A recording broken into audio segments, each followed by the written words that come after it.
Alright guys, so this International 9900i truck with the 485 ISX Cummins in it, cm871 motor.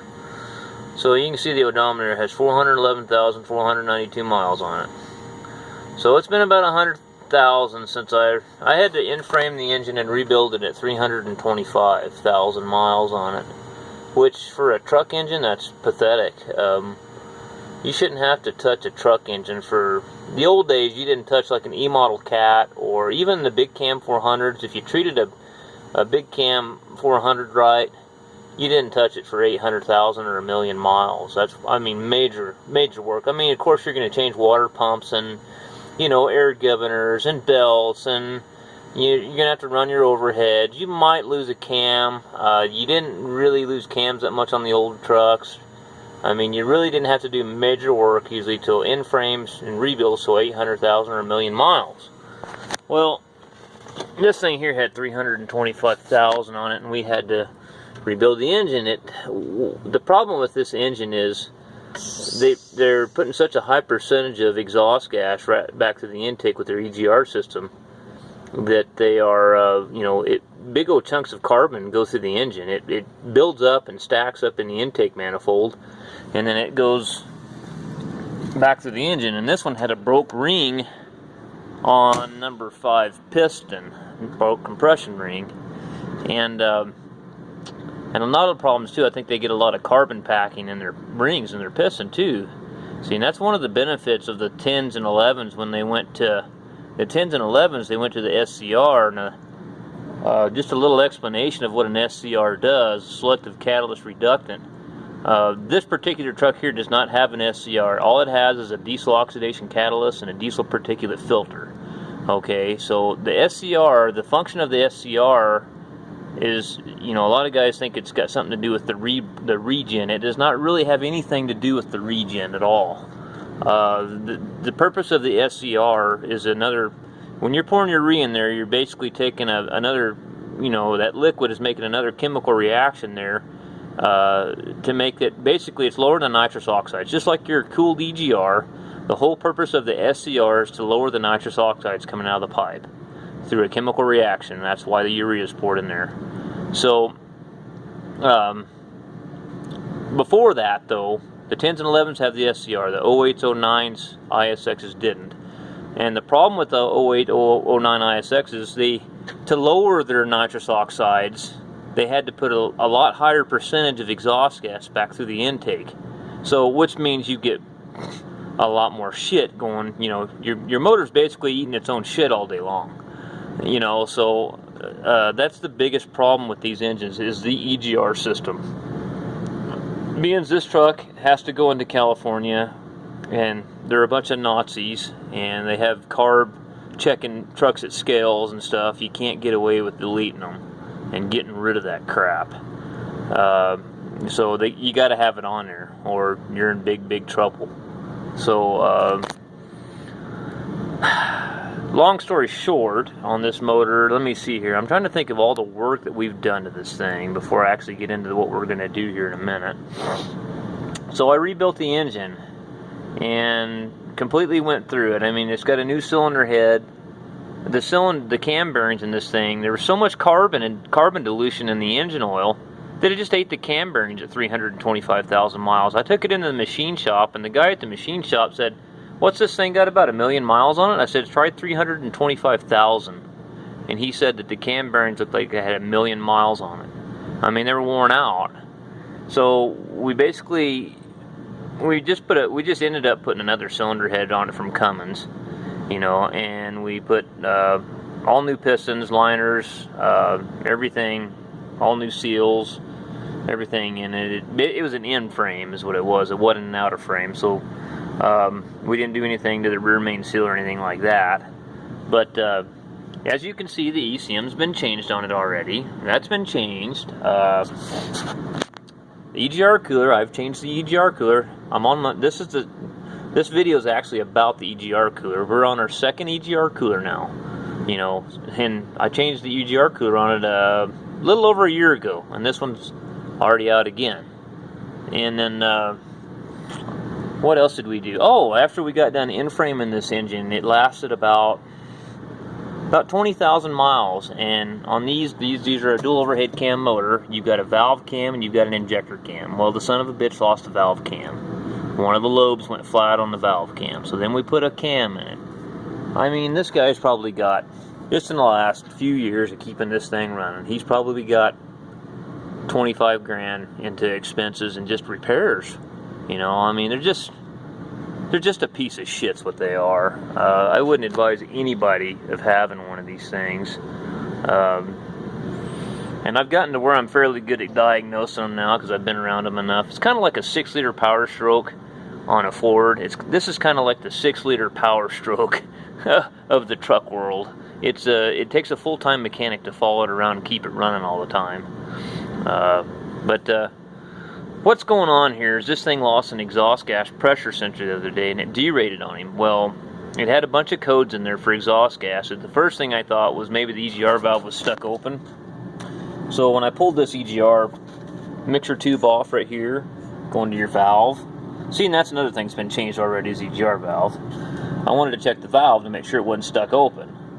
And when I pulled this tube off, it had antifreeze in it, and I knew right then that the EGR cooler was out again on it. So that's what we're going to do now, guys. I'm going to show you removal of EGR cooler on an ISX Cummins. It's not too bad of a job, but the turbo here's got to come off, and a bunch of shit back in there, and where we can get access to it. So I'm going to get stuff ready to go here, and we'll get this thing torn apart. About at least 10 gallons of water out of it. Okay.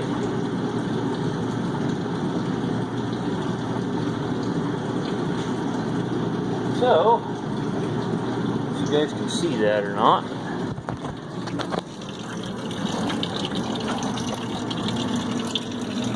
so unplug your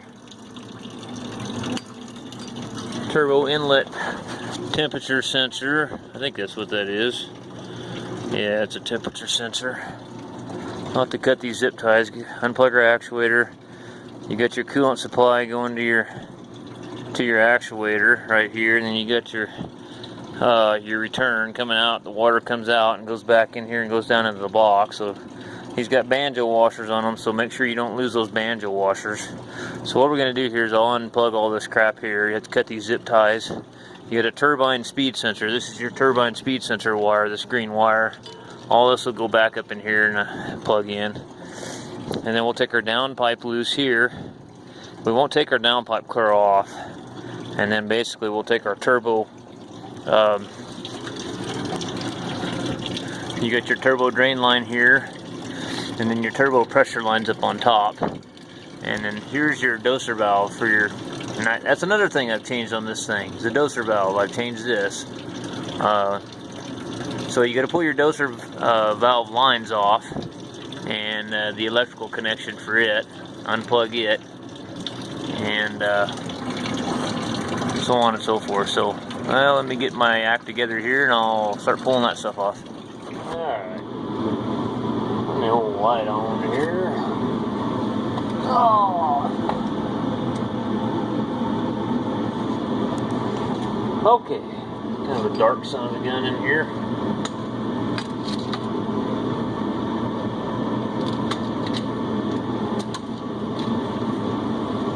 But I guess if you got one of these trucks and you kind of learn how to work on it yourself, you can probably, maybe you can survive, get yourself out of so many repair bills.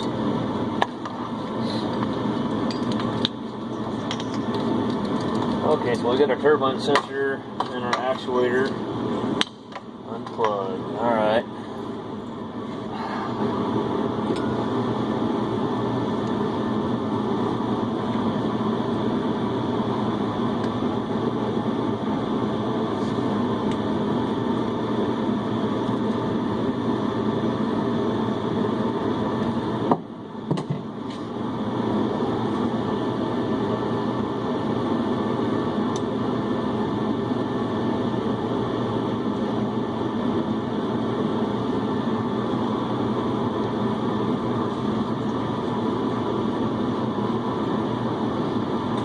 I'd like to pull my bolts clear out of this.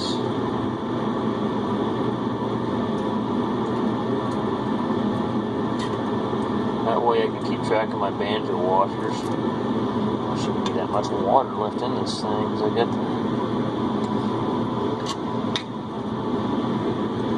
pop this up over here, maybe where it'll quit drizzling.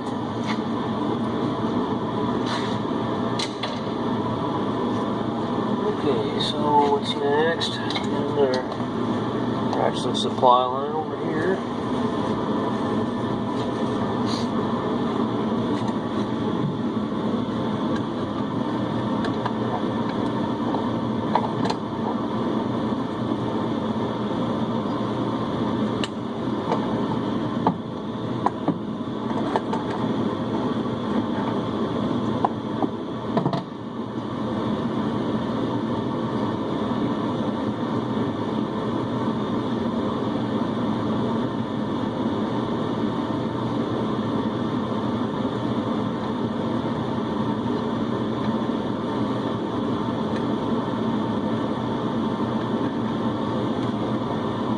Banjo bolt washers.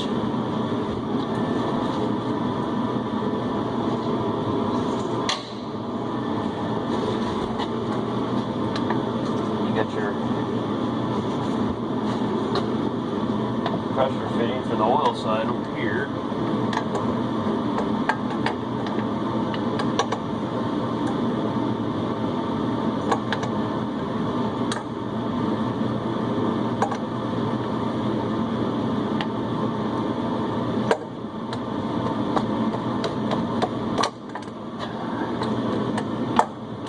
That up pretty good last time I put that on.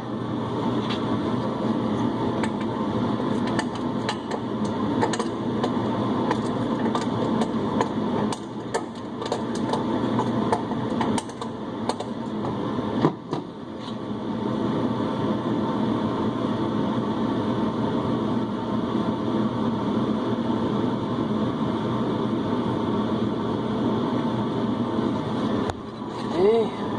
Turbo drain, that's the next thing we need to get off and out of the way. And those are 10mm. One of them's going to have to be an end wrench. I might as well just get an end wrench for both of them, I guess. It's going to be a little stubby here. Let's see, going the wrong damn way.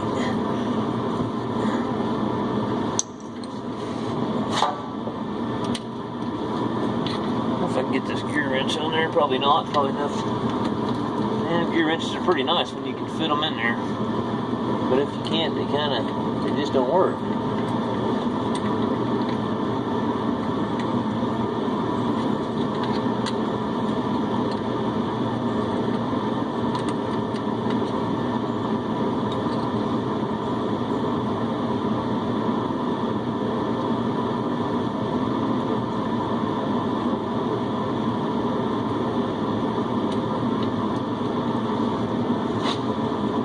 Okay, so we got our turbo drain line off. So now what we can do is pull, what I'm going to do is, there's an elbow right here, I'll show you this elbow. See this elbow right here, where your doser valve goes into, it's a cast, like a cast iron elbow. Leave it on there, on your turbo, take it loose right here. Take this 7/16 clamp loose here and then work it off of there. Then you got your 18mm bolts. There's two there on the top side, two nuts, and then there's two on the bottom. You got to get back in there and get.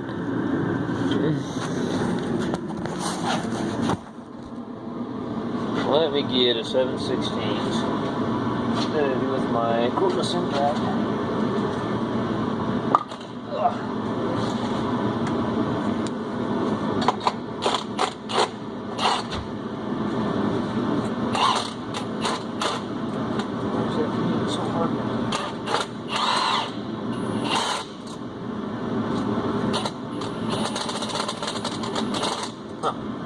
Partially rounded off or something. Weird. Looks like it's going to have to come all the way off to make it work.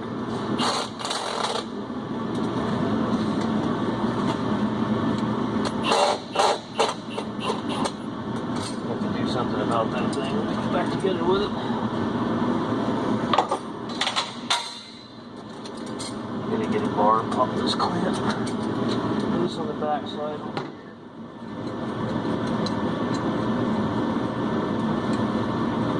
I know, I've seen a lot of videos where guys were having like cranes and stuff on these. These aren't that heavy. I'm not saying I'm some super stud, but it just didn't seem like it's that heavy to me.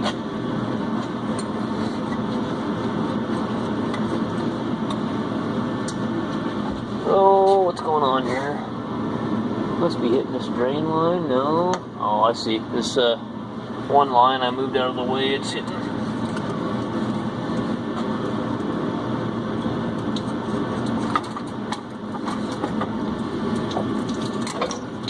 This line loves to puke water out. Just loves to puke water.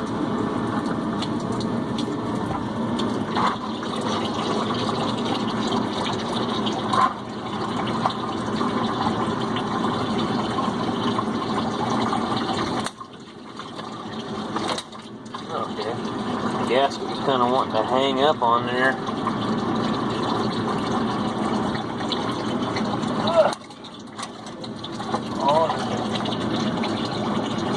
Electrical zip tied on there, so we gotta get that zip tie loose on the electrical.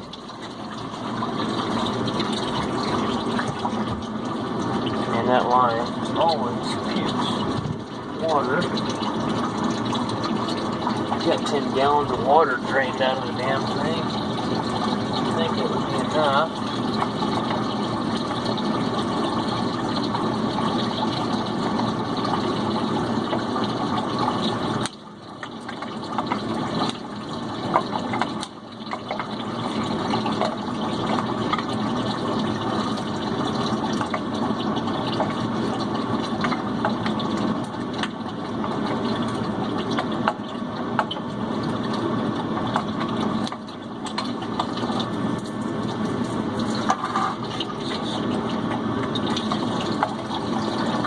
I forgot to take the line off.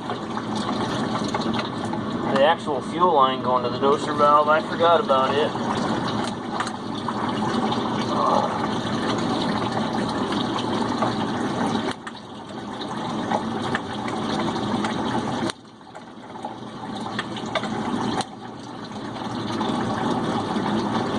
Okay.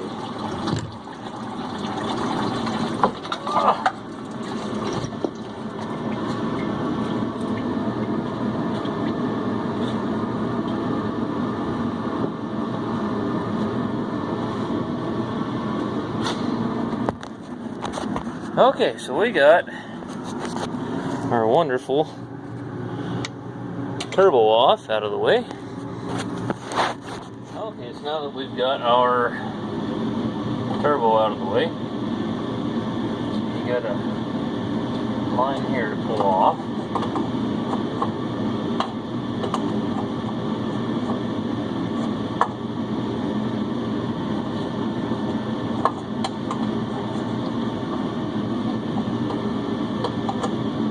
Another thing these things have in common with the 6 liters, some of the stuff gets worn out from taking it off all the time, the nuts and stuff.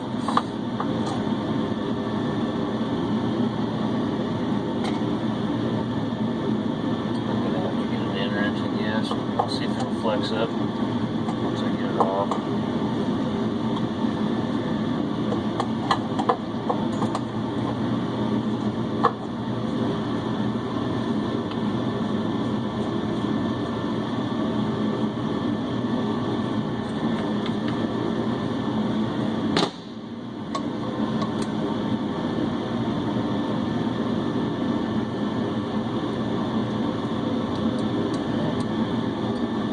Maybe we can deal with that, we'll see. Get a couple flange bolts here where your cooler or your water inlet comes into this here. And you got some brackets that hold down your doser fuel line to your manifold, your EGR cooler, I mean.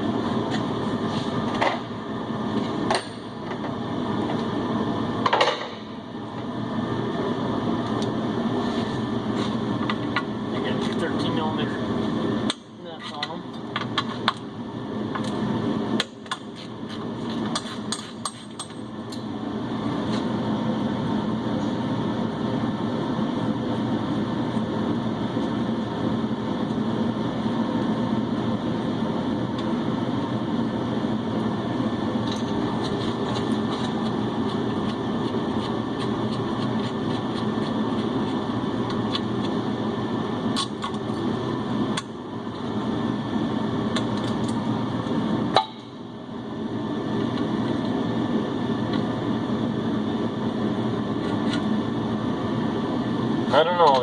They've definitely got a problem. I think part of the problem that they've got with these, this is just my point of view, but see how they've got this cooler rigidly mounted to the engine block? Well, that block's gonna get hot and cold. So that means, you know, that block's expanding, the metal's expanding on that block. So that means this is going to expand too. This is going to shrink, and you know, the way it's rigidly mounted to that block, it's gonna fail. I mean, shit's gonna get cracked inside, and it's gonna leak coolant back into the exhaust side. I mean, the Detroits, like the 60 series, the 14 liters, the coolers were, I think they were mounted to the frame, I think. I can't remember how they were, to be honest with you. I know they're vertical over here. They're not rigidly mounted like this to the side of the engine block, if I remember right. But you don't ever have hardly one of those go bad. These things here are screwed up constantly. I mean, it just never ends with these things.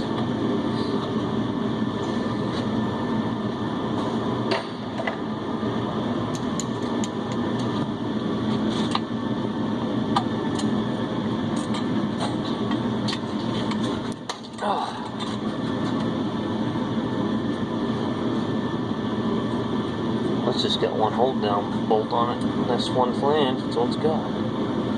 I may not even need to pull that out.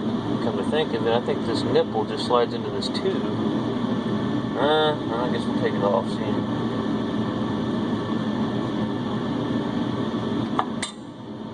Yeah, it won't hurt to pull it off. It might slide right out of here.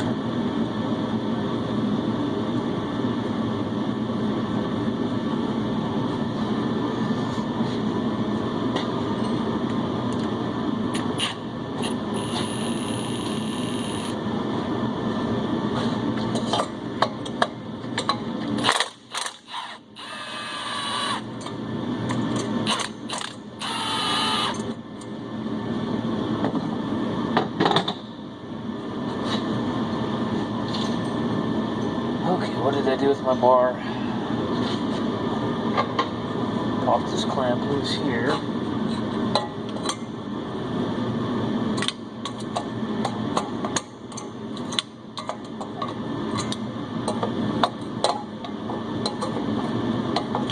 Okay. It's gonna be a hard ass. Try not to bend that flexible. Well, I think it's on a new cooler, so it gives a shit. There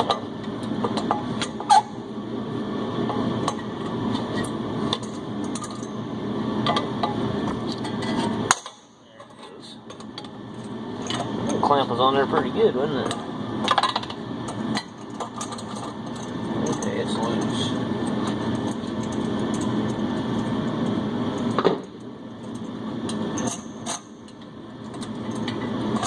There's a core on that cooler. I just take my clamp and pop it over here on the other side of my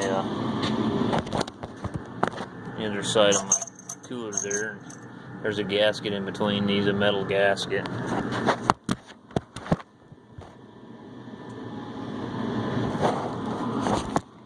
see where we can place the camera here, so you might be able to see what the hell we're doing. Okay, so I need to take the two mounting bolts on the back half off, and I think it's pretty much, and then take the rigid mount bolts off here, and I think we're kind of getting where we need to be.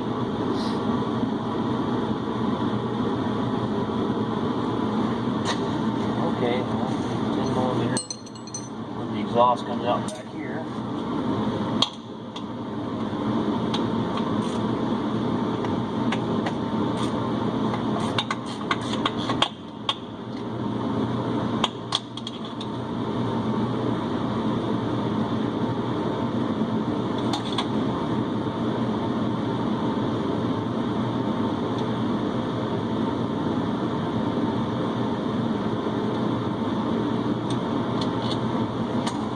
Yeah, if you think that if you're seeing white smoke a lot coming out your stack, or you have another driver behind you tell you, you know, hey, you're smoking white, more than likely you've got an EGR cooler out.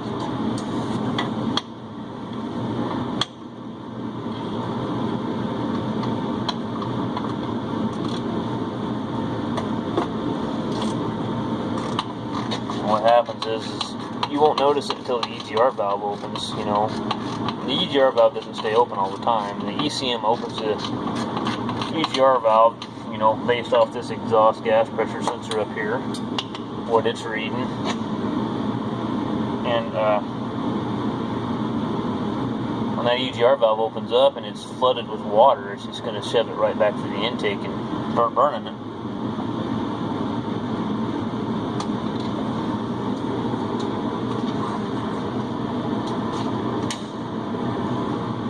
Okay, so I'm going to start taking the hold down bolts loose. So we've got a bunch of 13mm head bolts down here, and these are 15mm nuts on the bottom.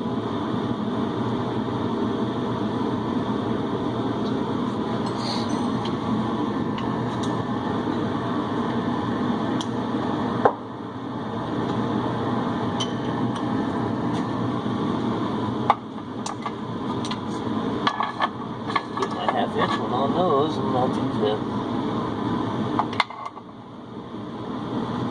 3/8 drive on those. I thought I brought a 1/2" drive ratchet up here somewhere. Yes.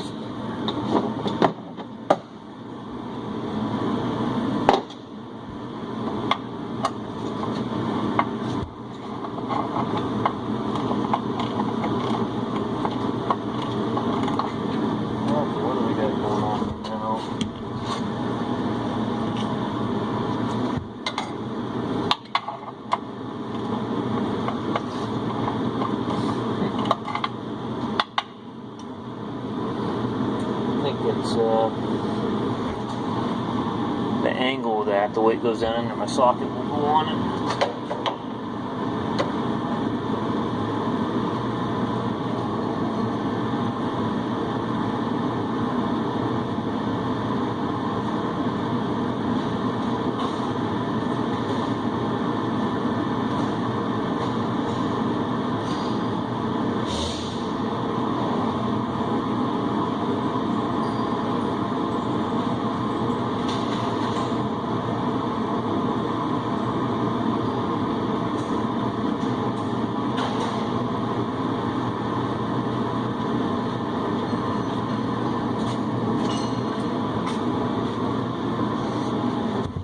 What he spent on this thing, you know, $1,300 or $1,500. I mean, I don't know, man. I'd be a little bit pissed off too, you know. It didn't last a year and a half.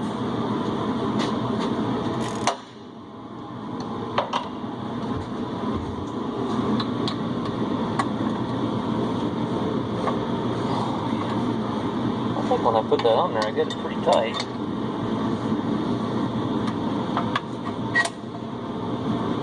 God damn, I guess I did.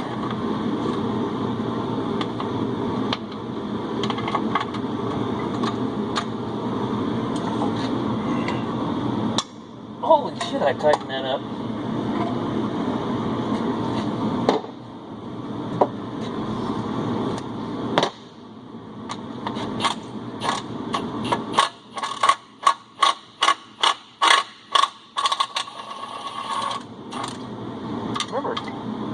I remember looking at the torque specs for that when I did it last time. I don't remember it being that tight. Maybe it's just because it got hot. I don't know.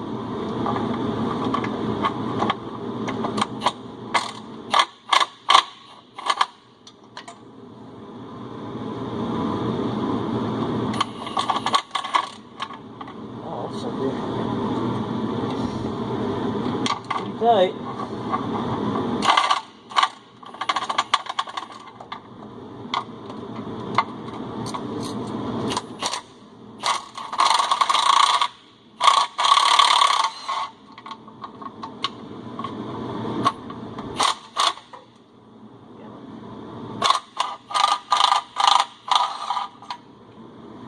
Bolts popped out, I gotta find that.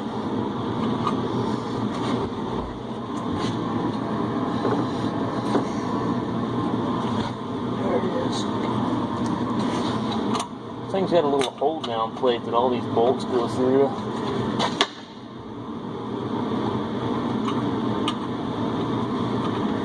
I like to torque these things down. That, you know, I mean, if you torque them down, you can tell the owner when the piece of shit goes out again that Look, dude, I did everything I was supposed to do here. You know, it's torqued properly. And kind of cover your ass, you know.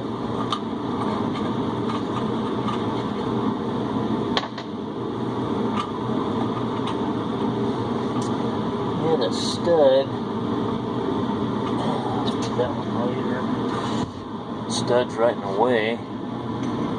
So these are pretty well straight on here, so we shouldn't have too much trouble getting those off.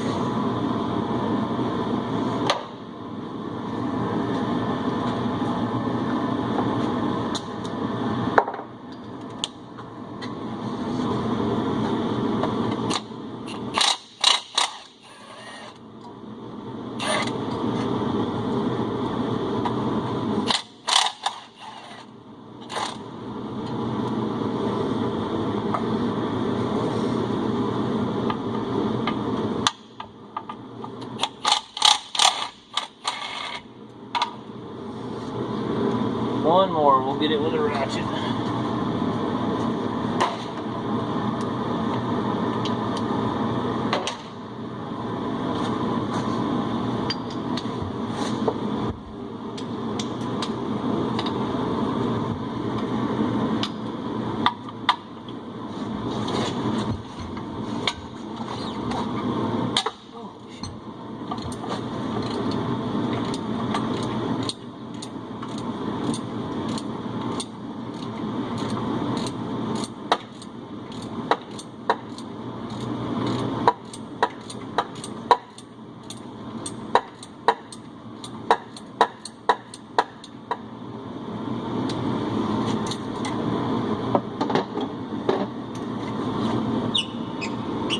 I think it's like anything else, anything that's exhaust related always seems like it comes off pretty damn hard. Alright, another plate.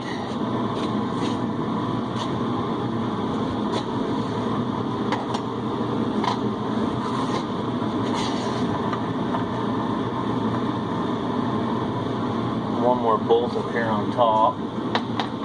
Yeah, it's a bolt.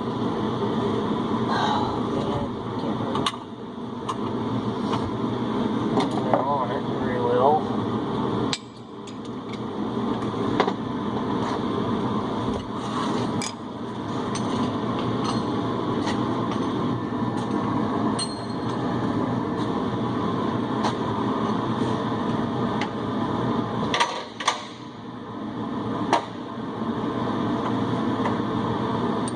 Use a 1/4-inch drive ratchet since I already got it loose. It's a little bit skinnier and go back in there a little easier.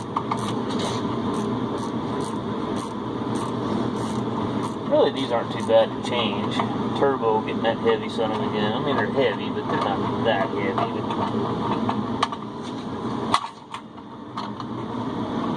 I should have made a video on it the other day. I put a turbo on a D8 Cat. That was a D8K, and now that sucker was heavy.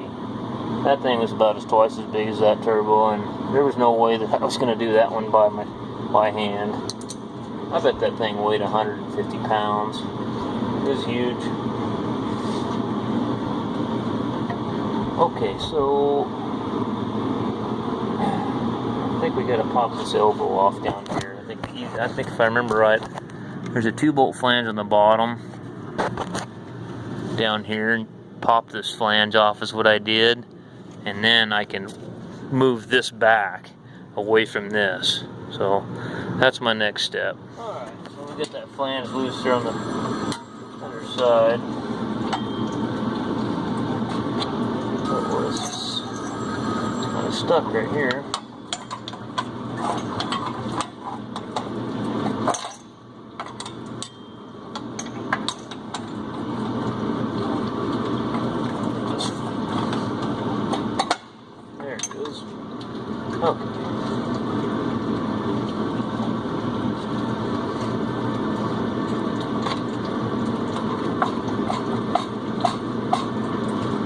Okay, well, she should come loose.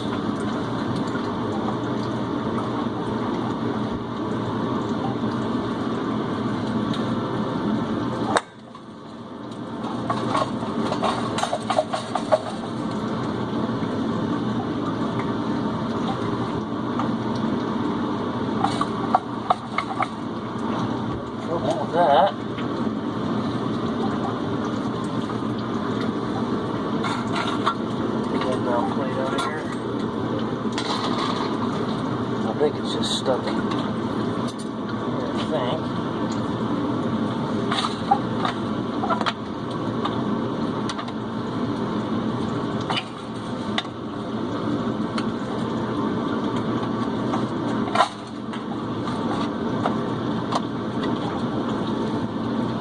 Kind of thinking maybe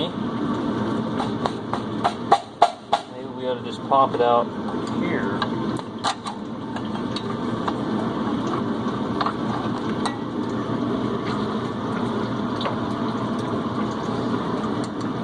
Remember having this much trouble getting it out last time.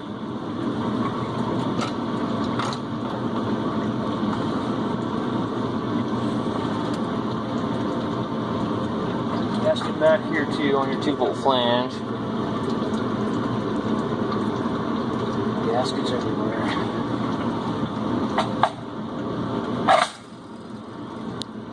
There it is.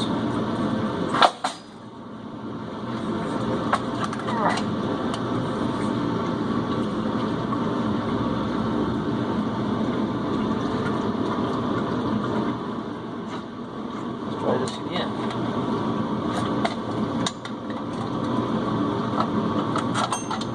There, it's coming now.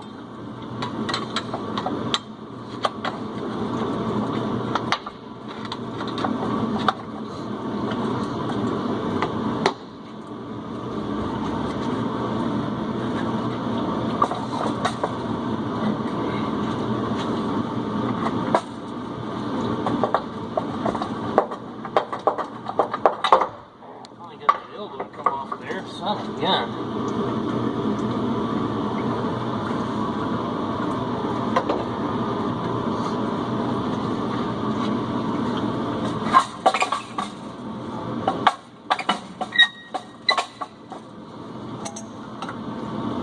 Lube the O-rings up really good when we go back together, and it'll go back together a little easier than it came apart.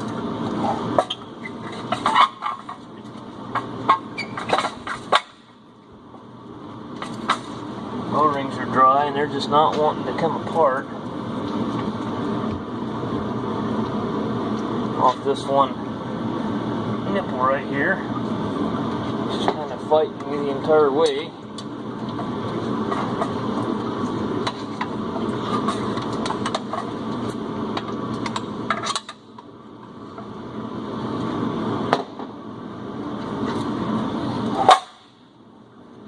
Okay.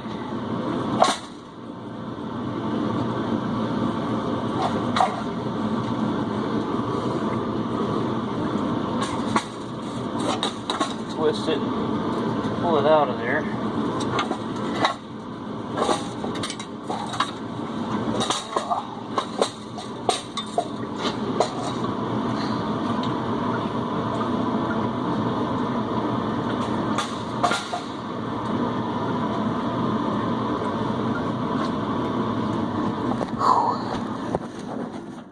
So there's the evidence right there. It's leaking. That's soaking wet because that's going around to your EGR valve. That's your exhaust side, and there's standing water in the bottom of that. So piece of shit was leaking again.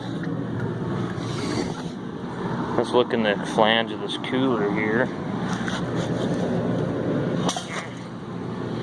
Can't really see it as much in here,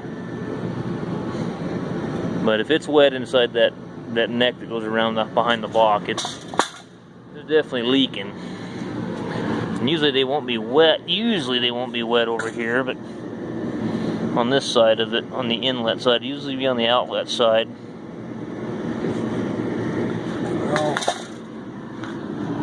Well, I guess now we get to put her back together. We got to get some new O-rings. Pop this nipple out of here,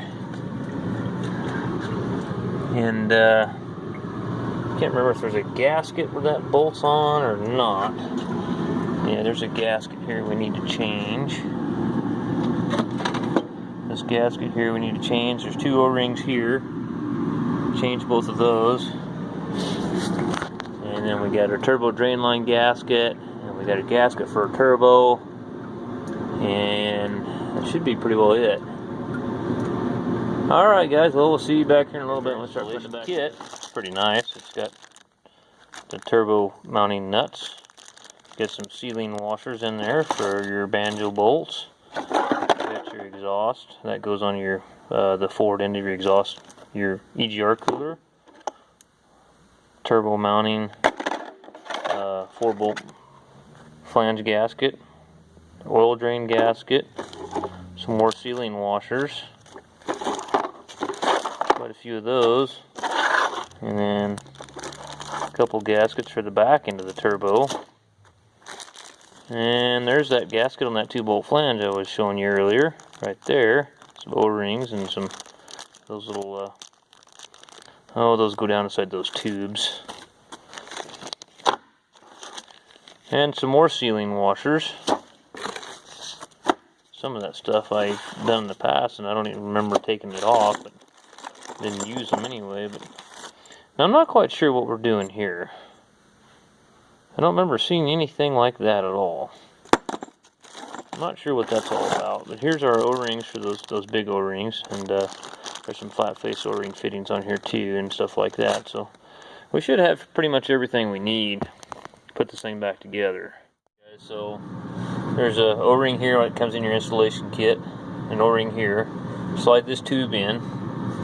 By the way, this is your oil cooler in here on this. On these oil coolers, these end plugs are known to leak. And there's actually, if a lot of guys, if you don't know it, there's an oil cooler thermostat inside this end plug right down here. So sometimes it's up to you. I mean, if you want to change your oil cooler while you've got your EGR cooler out, now's the time to do it. So you can, I mean, you're 90% of the way there.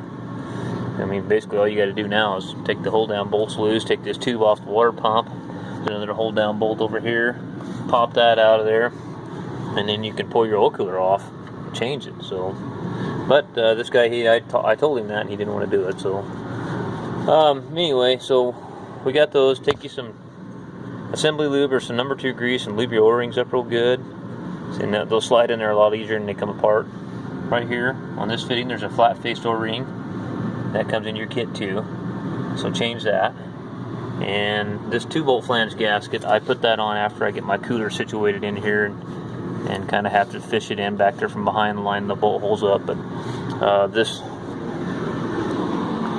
gasket here is made to where it'll kind of go over this lip. So, well, let's get the cooler situated in there. Alright, so here we go.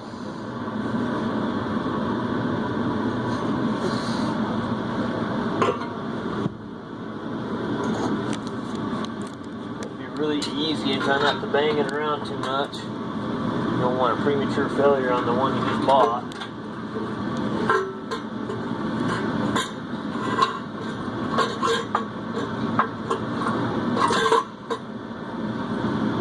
Kind of a tight fit going in there.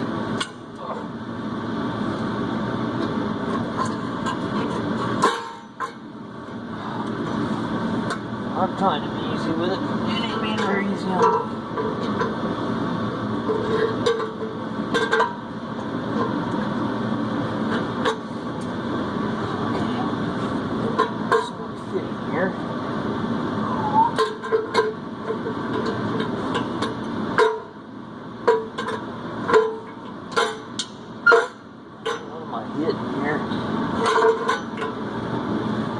I'm hitting this pipe. That's right.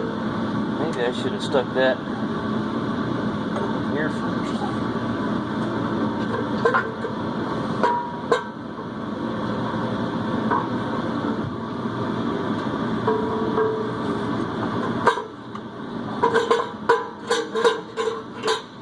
Definitely having a few problems here.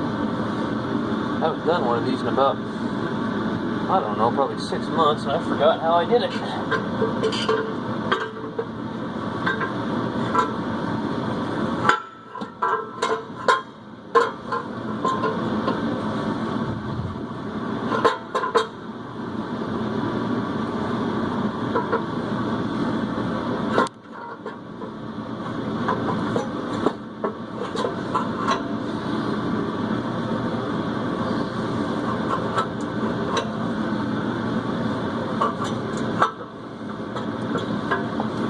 sure once I figure it out, then I'll remember how I did it.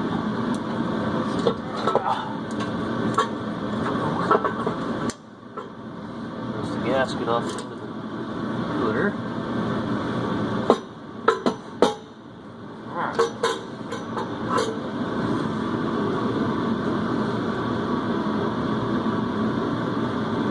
Yeah, those studs for that thing are directly in the way. Well, this just isn't working.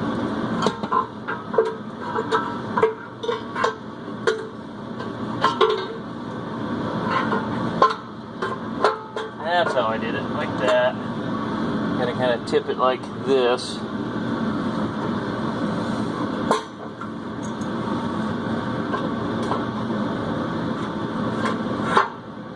What a pain. Okay. Huh.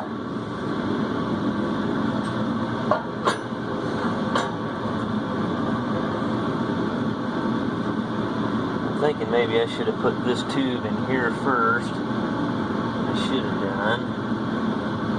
Might rock that back and put it in here first. I think that's what I'm going to do. Let's pull this tube on out. Stick it in here. See if that works a little better for us maybe.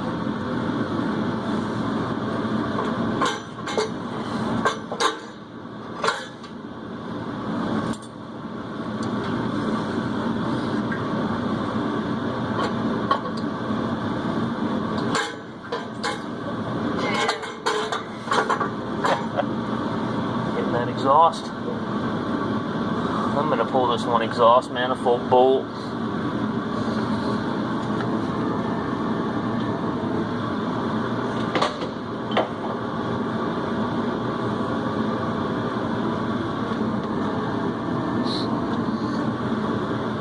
Just kind of hang everything up on me.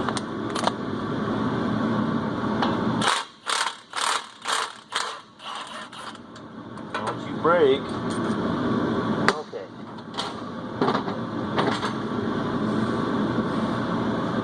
Oh, look at that. How much easier life is now. Get that son of a bitch out of your way.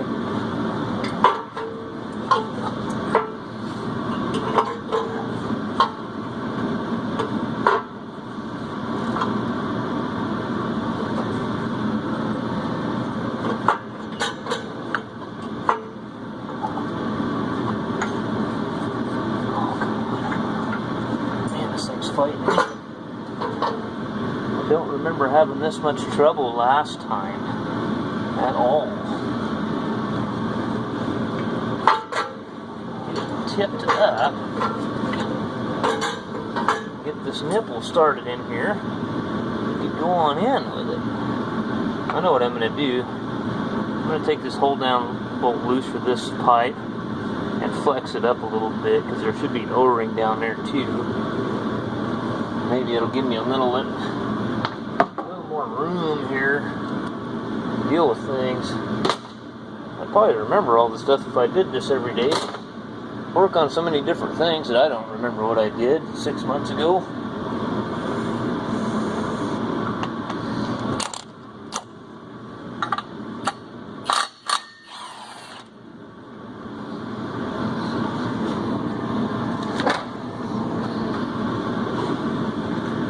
Oh yeah, lots better.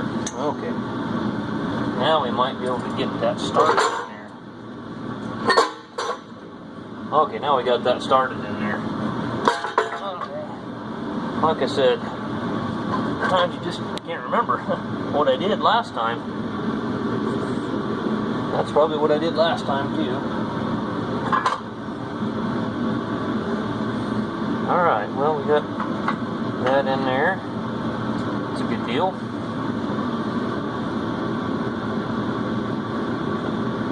Okay.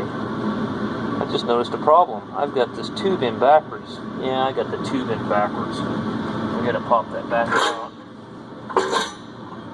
This flange has got a, yeah, I'm all screwed up. That's no big deal. But we caught it now before we got it. Yeah, see that flange, this has got to come up against that to pull it in, so that wouldn't have worked very good. Now,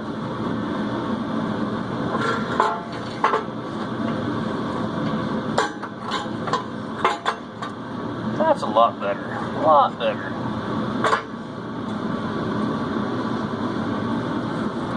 This flex joint where everything lines up. Okay. I think we can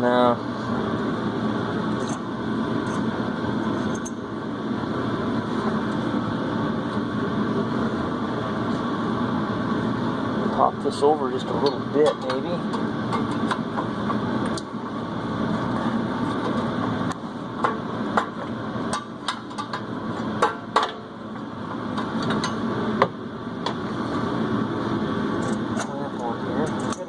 Gap here at the bottom on that. I'm not really liking too much.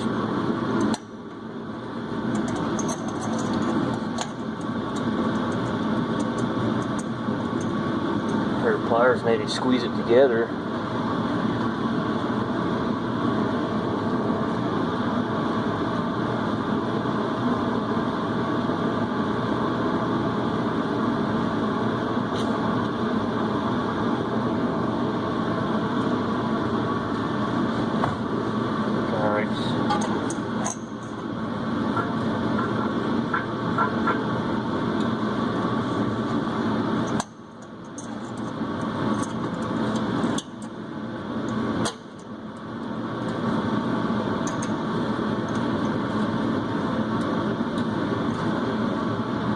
I live up here in the Pacific Northwest, and right here in this valley here, the elevation is about 5,000 feet.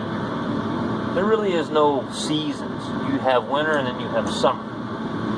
So what happens here is the farming season comes along, and it all of a sudden just turns, it turns from winter to summer.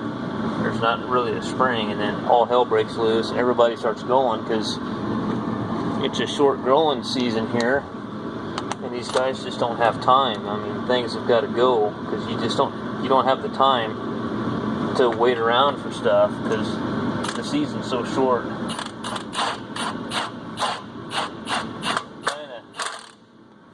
When you start planting and doing stuff like that, you kind of have to have your act together.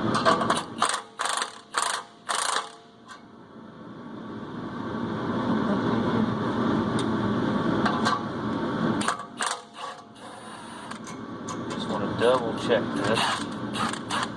Make sure it's closing it up the way it's supposed to. I don't want no leaks.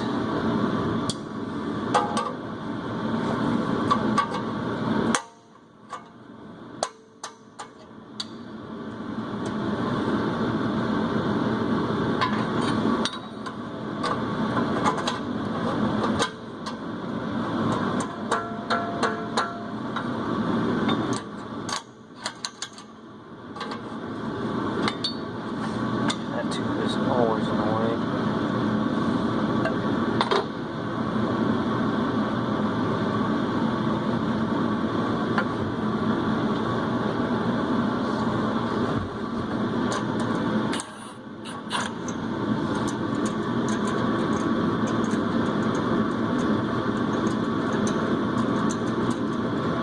I remember when this guy bought this truck, he actually called me. He had a there goes the nut.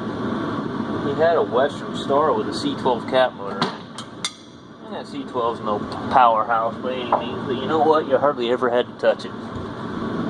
Always started, always ran. I'm thinking all the years he had that truck, the only thing we ever really did to that truck was we had a 13-speed Eaton transmission, and I went through the transmission on it and rebuilt it. That's about all we did to it. I mean, you never had to work on it.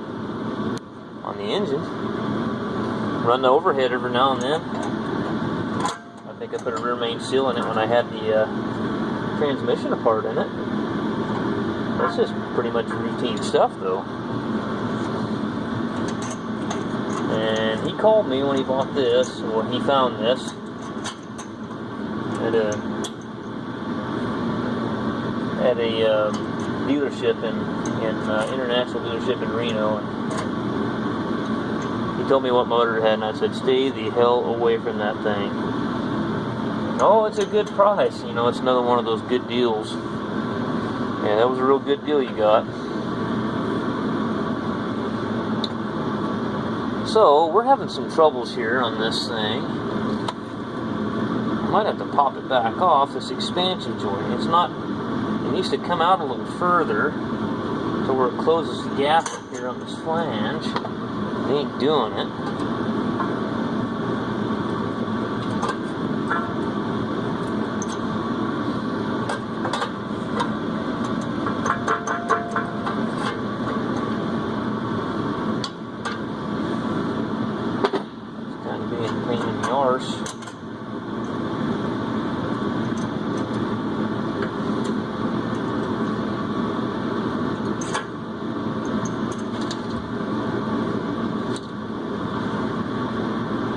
And now I gotta find the nut that fell off on the ground. And it's right in the floor sweep where you can't see it.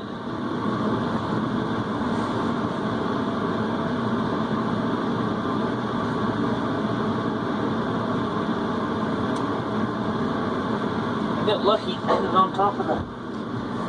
on top of the steer axle. I got lucky.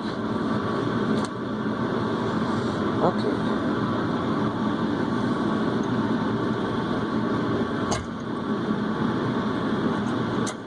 Oh man, this thing's just kind of in my butt right now.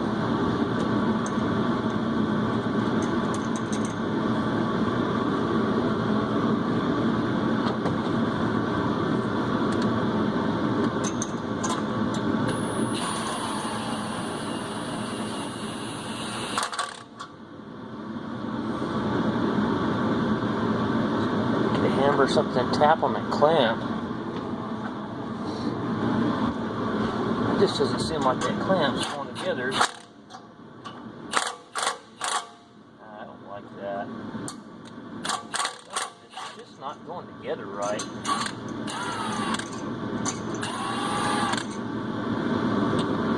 This doesn't seem like it's going together the way it ought to.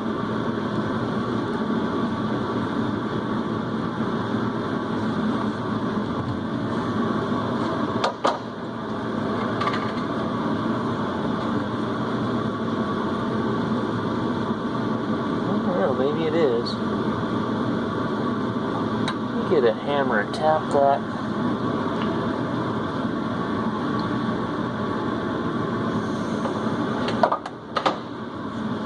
Tap that in right here.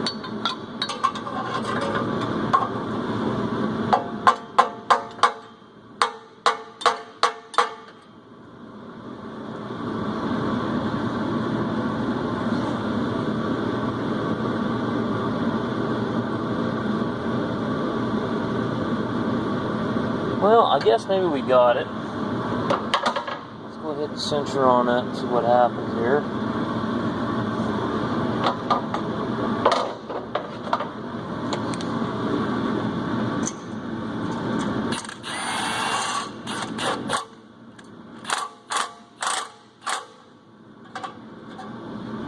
Pretty tight.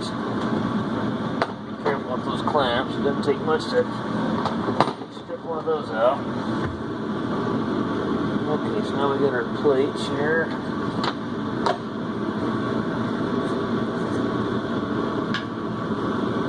I think it's pretty much the same bolt pattern. And no, one's a little longer than the other one is. So I think this longer one, I think, is the goes on the bottom, on the studs. The shorter one goes on the top, where the bolts are.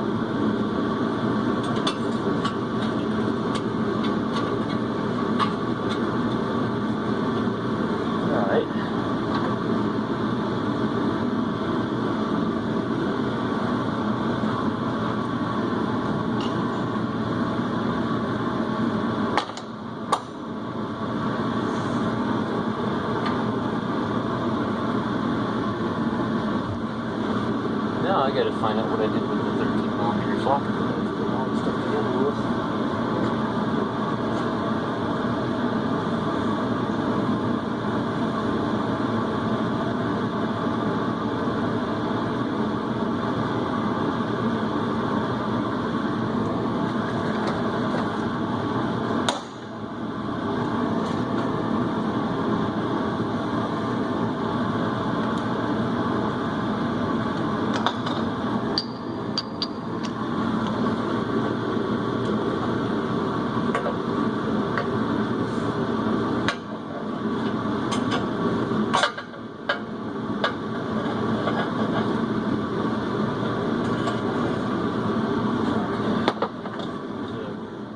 2-inch O-ring pick, and these seals, here's the old ones. They're kind of a bear to get out of there, but dig them out of there with an O-ring pick, and then you got some new ones here. So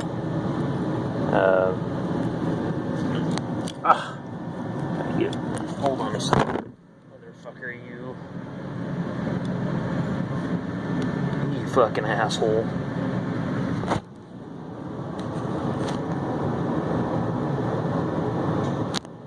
And then pop your new ones in there like that. They'll go down inside there, and I gotta get a blower nozzle and clean the grease out of the turbo off the back of my service truck and see if we can get this thing on there. Need to get a couple of these nuts out and get them ready to go here, so once I get that heavy son of a gun rassled up there, I can get a nut started on the top one there. It's kind of a wrestling match doing. I just lay a couple of these new nuts that come in the kit up here.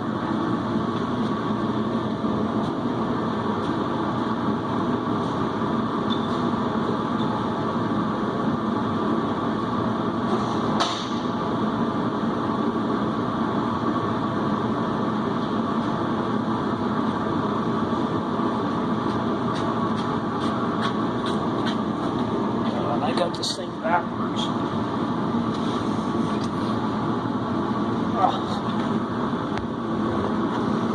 They're not real light. They're not too bad. And it's really good when you knock the gasket off. It probably went further to the ground. Sure. Oh man. Oh yeah. Never fails. Maybe I should put it on the turbo, you know? Be a little smarter. Put it on the turbo studs instead of putting it up there. I think it's going to be a lot better idea.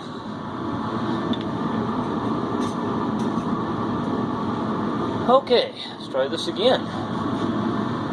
This line here is always in the way of everything you do. Let's see if we can get it over here, maybe out of the way. Okay.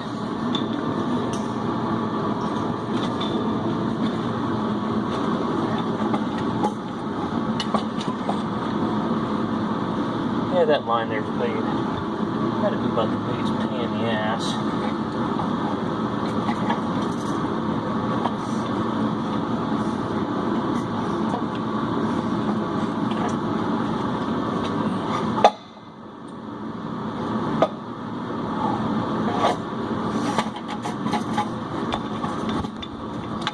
Alright, we got her started.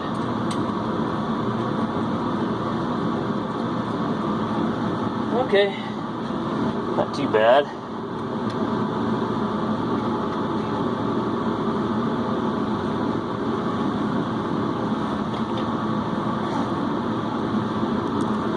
I only weigh $1.20. It probably weighs more than I do.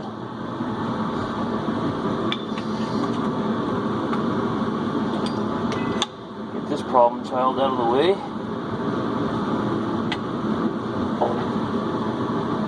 I think that should be the nickname for these engines, is problem childs.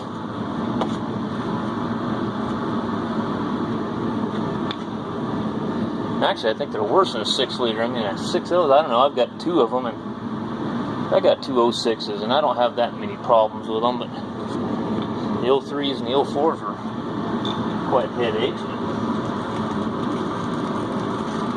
These things here, I mean, I'm just not exaggerating. And I see things online where you do these preventative maintenance and all that stuff, and we did all that. I've got some customers that bring them in for that, and they still have constant problems with them. So I think they're just a turd. Not much you can do about it. Just you could probably, retrofit them back to an, like a cm870. Which was a non-EGR, like the 07s I think were CM570s. This is a CM871 or CM870. I can't remember, 870 or 871. And they were the problem childs. First year, the DPF filter, the 07s didn't have a filter on them. They weren't too bad. These here, on the other hand, there's a metal gasket right here. This elbow that goes on here that has your doser valve in it, there's a pin sticking out of the housing that gasket will line up with. I'm not going to change it because I didn't take that off. But there's another gasket here. So slide that over your turbo. Slide this over the bell right here. And it's not really directional or anything. Just stick it on there and then you'll put your clamp on there and tighten it down. So we're pretty much, besides the air cleaner housing and air cleaner and this intake boot, we've pretty much got the installation of the CGR cooler completed. The hardest part about the whole thing is just this 2-bolt flange back here. It's kind of hard, especially if you're on one of these internationals or a Peterbilt, extended hood Peterbilt. It's way easier to work on.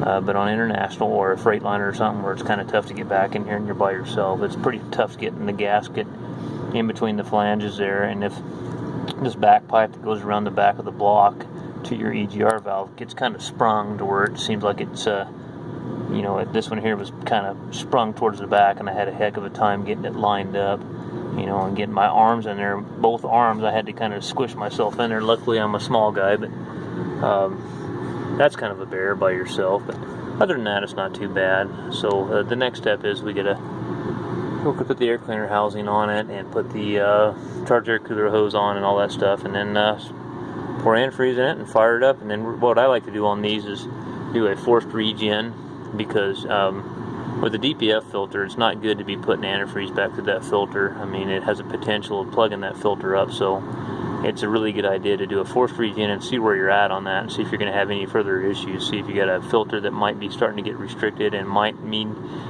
to be either replaced or pulled off and have it baked and cleaned.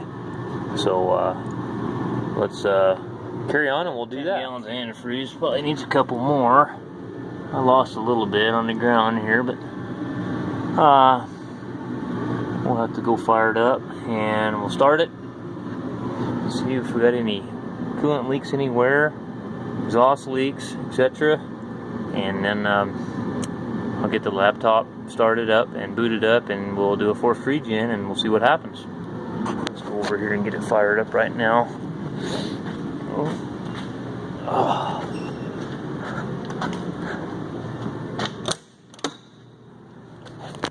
It's probably going to throw a little coolant level.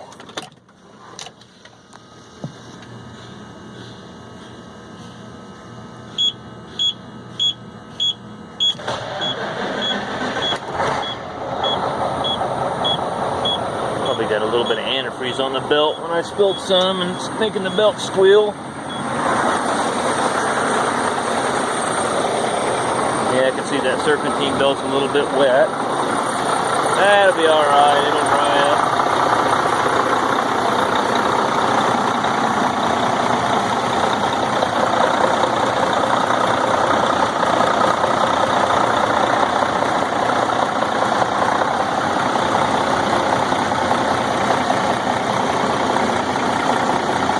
I mean, we shouldn't have any leaks. I've changed every seal you can change on that, so. Alright guys, well I'm gonna get my laptop fired up. Alright guys, so here we are with our Texas Diagnostics. We're going to do a forced regen on this thing. So you want to go into truck here. Let me show you a little bit here. I should probably back up. Just a little overview of this diagnostic system. You can do car, truck, bike, off-highway, and marine with this thing. And it's a pretty cool program. I mean, it's expensive. The initial cost of the truck and the off-highway software with the pass-through unit that plugs into your data link connector, it cost me about $7,000, but it's well worth it for me. I mean, you can buy the car software, which I don't have, and the bike. The stuff that's highlighted gray, I don't have. I've got an Autel scanner that I do my automotive stuff with, and I don't work on motorcycles and marine stuff, so it's a really good tool. And this company, They really want to make sure that you're happy, and you know, you might have to spend some nights up on TeamViewer getting some of the glitches fixed in a new update or something. But other than that, for the amount of money, I mean, just for example, we'll go into off-highway. Yeah.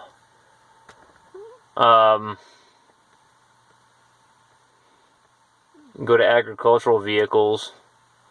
I mean, this is all the Challenger, Caterpillar. Now, the Caterpillar stuff, it doesn't do a whole lot on yet, but they're making improvements. This company is definitely making lots of improvements. Since I've had it for, I don't know, 3 or 4 years, there's been a ton of improvements. John Deere, it does a lot of bidirectional controls. I mean, you can almost do factory OEM stuff with the John Deere stuff. I mean, you can do cylinder drop test. You can do, the only thing you can't do, you can do forced regens. You can't do, you can program some numbers in your injectors if you change injectors, but you can't, if you change an ECU controller or something, you can't take a blank controller and, you know, flash it and put it all in there. But, I mean, this is all the stuff. JCB, Krone, Kubota, Lamborghini, Landini, Laverda, Linder, McDon, Manitou. I mean, that's all the ag stuff it'll do there. Let's just go into John Deere. I'll show you something real quick. These are all the John Deere tractors.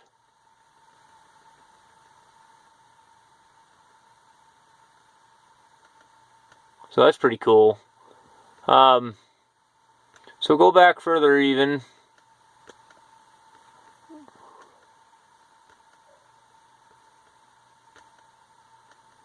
We'll go into the international, and let's do the forced regen on this thing. We'll show you that. Cummins, diesel injection, and this is going to be this one here. And it likes making all kinds of noises to you. Turn on the ignition. We're going to actually start it.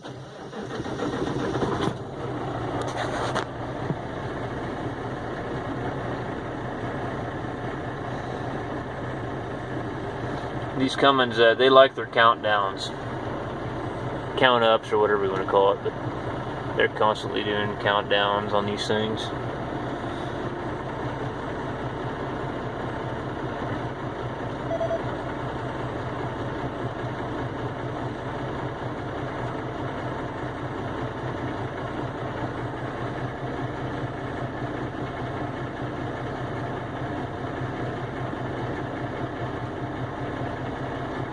Coolant level was low because I had it drained out and I had the key on once, so that's no problem. It's amber, so it's not active. When they're red, they're active. When they're green, they're cleared basically, but they're in memory.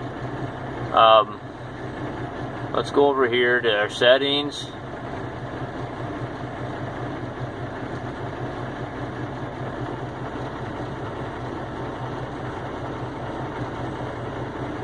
Particulate filter regeneration static. That's what we want to do. Alright, in order to carry out the test correctly, the PTO and cruise control if present must be deactivated. And the cruise off. The cruise should be off. That's off. Okay, and this temperature will get up to 1472 degrees Fahrenheit. That's if it's working. Alright, make sure you don't burn everything down around you. Use a little common sense. Keep people or other out. Yeah. Alright, it's in neutral, and you're not going to do it running, you know, running a parked regen, hence parked. Alright, there's a lot of warnings. So now it'll ramp up the RPMs. These only go to about 1500, 1600 RPM. The Detroits, man, they sound like they're going to take off and fly away on you.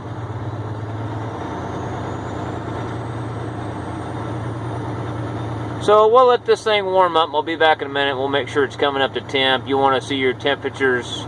These here, especially the temperature upstream and the temperature after particulate filter, you want to almost see them kind of when this thing's really regenerating good. You want to see those temperatures kind of equalize. So, all right, guys. Everything looks good. Our differential pressure across our diesel oxidation or our diesel particulate filter seems fine. I got a code in there for a little coolant, but I'm not too worried about that. So, I'll show you some more things this thing can do. Let's just go into some activations. So you can configure, if you put an ECM in this, you can do most of your configurations in this thing. It's like your PTO. You know, you can do your PTO ramp rate, maximum speed. I mean, there's a lot of stuff you can do. I mean, this is pretty much close to OEM's, you know, functionality.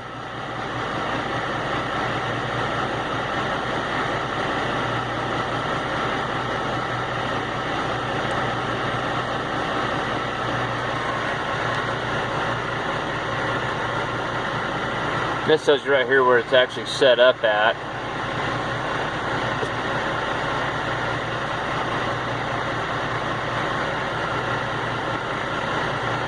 Alright, I'm tired of waiting on you.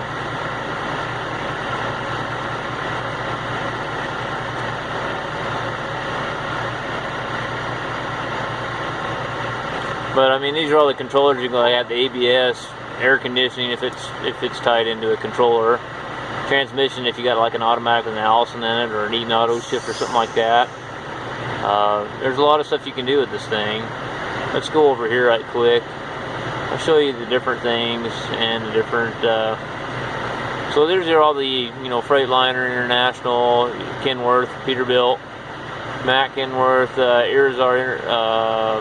Irizar, never heard of that one. What the hell is Irizar Integral? I've never heard of that. Iveco, heard of that. I mean, Iveco makes a lot of tractor engines. Sterling, Temsa, Van Hool, Volvo Trucks, Western Star.